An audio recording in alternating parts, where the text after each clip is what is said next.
Hi everybody, this is Katie. Welcome to episode 7 of Dreamy Cloud Island. Today I'm working on the area in front of Julian's house. I've got a good amount of space here that I want to create a slumber party themed area. You can see here is where I am for this area today, and I'm really excited because I'm going to be using a lot of yellow and blues to really incorporate a slumber party look. As I was trying to decide on items to decorate Julian's area, I knew for sure that I wanted to put together a little bit of a library.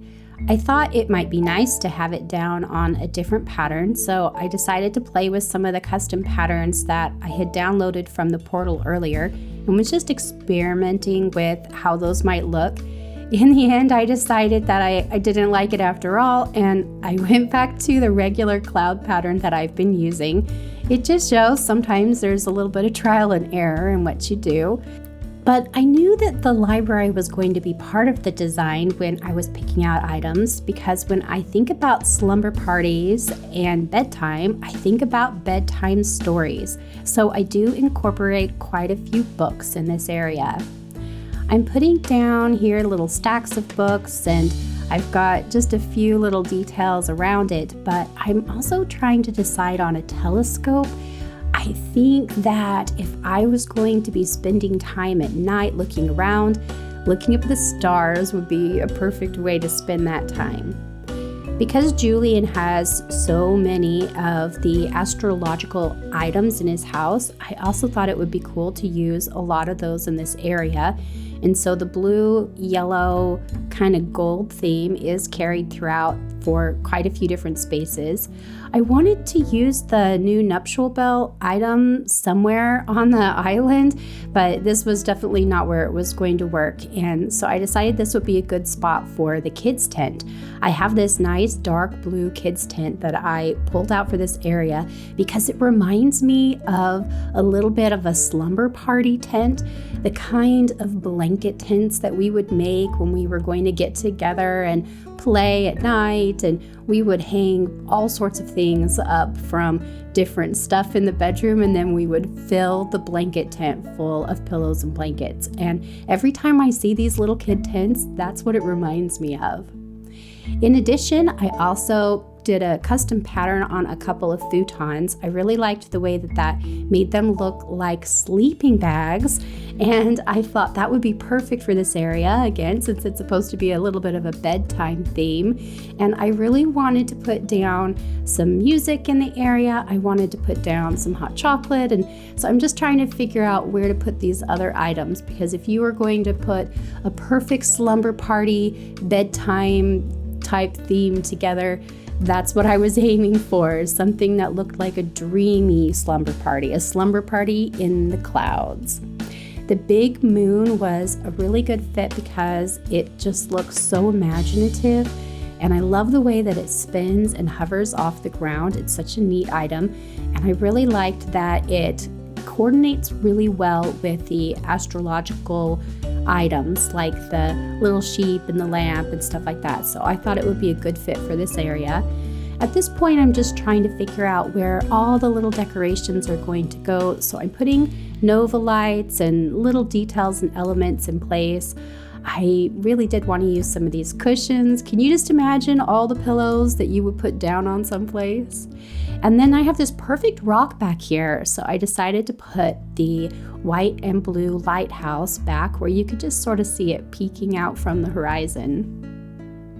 Just like in some of the other areas, I'm using a lot of the really pretty festival items, mostly the lamp and the balloon lamp. I like the way that they have both kind of an imaginative feel to them, but also the way they light up. It's been really fun to see the pretty lights when I do a nighttime tour of the area.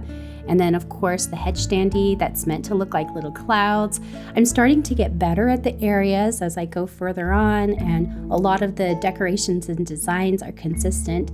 That might seem a little odd, but I love the way that some of the things are unique in each area and some of the things are the same, because it really pulls together and helps coordinate the island as an entire sort of concept.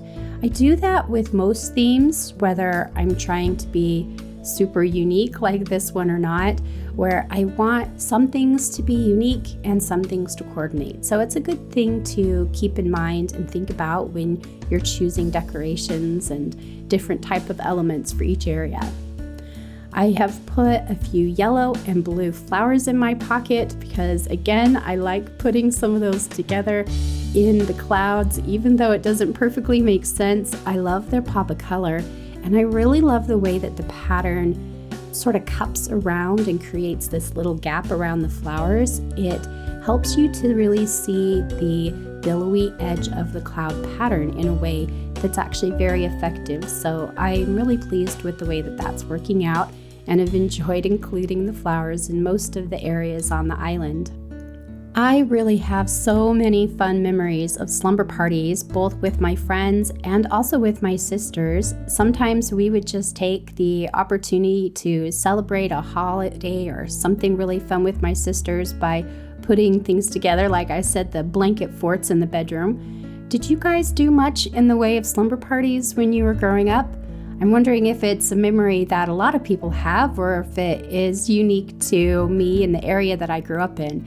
Be sure and tell me in the comments below if you ever enjoyed a slumber party when you were younger, and what your favorite memory from a slumber party was.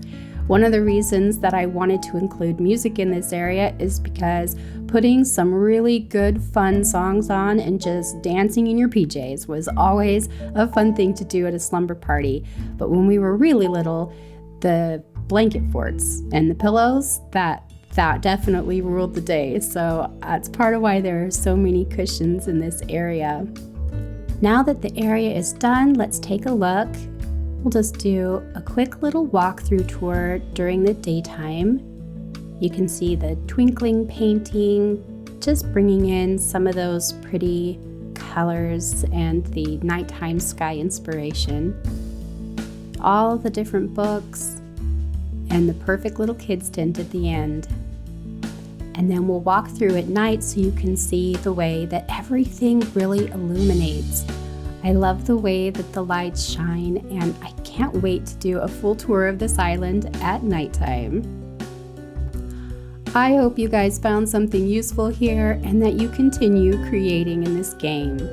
Until next time, have the best Animal Crossing day.